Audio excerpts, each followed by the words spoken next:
So here we have the Nissan Juke automatic on a 19 plate. I'm going to start off by showing you inside the boot, and then we'll hop in and run through some controls from there.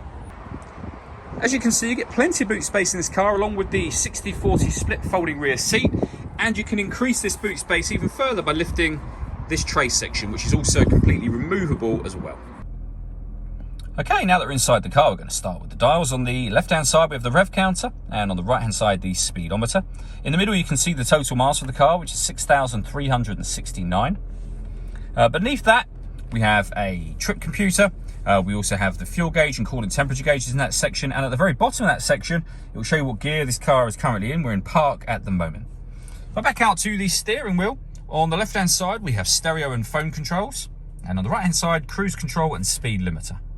Over in the center is the touch screen for this car. So you have buttons down the left and right to access certain menus, but within those menus, as I say, it's all touch screen, as you can see. This car has got a DAB radio, FM and AM as well. If you want to listen to your own music, you can do that via the CD player, auxiliary and USB inputs as well. And you can stream your music wirelessly via Bluetooth audio once you pair up your phone to the car.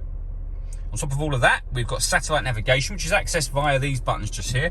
And this car's got a 360 parking camera. So we have a reversing camera just there, a bird's eye view image of the car exactly where it's parked here.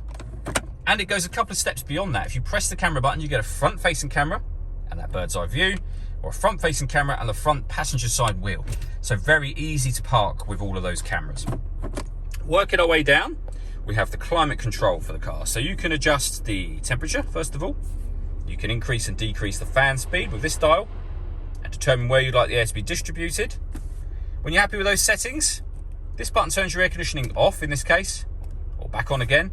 Or if you push this button in, you'll put it on auto. The car will now take control of the fan speed and the direction of the air to maintain the temperature you've asked for. To override that, just make any manual adjustment you wish to, and you'll see auto has now gone off.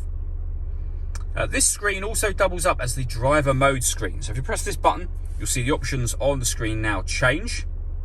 So we can put the car in normal, sport, eco, and whatever mode you put it in, you're affecting the climate control, the steering, the gearbox, and the engine as well.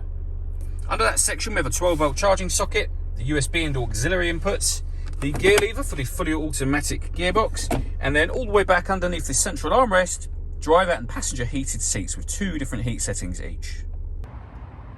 All that leaves me to say is thank you for taking the time to watch this video. If you'd like to come and see the car in person and have a test drive, please feel free to call any of our MJA sites. We'd love to hear from you soon.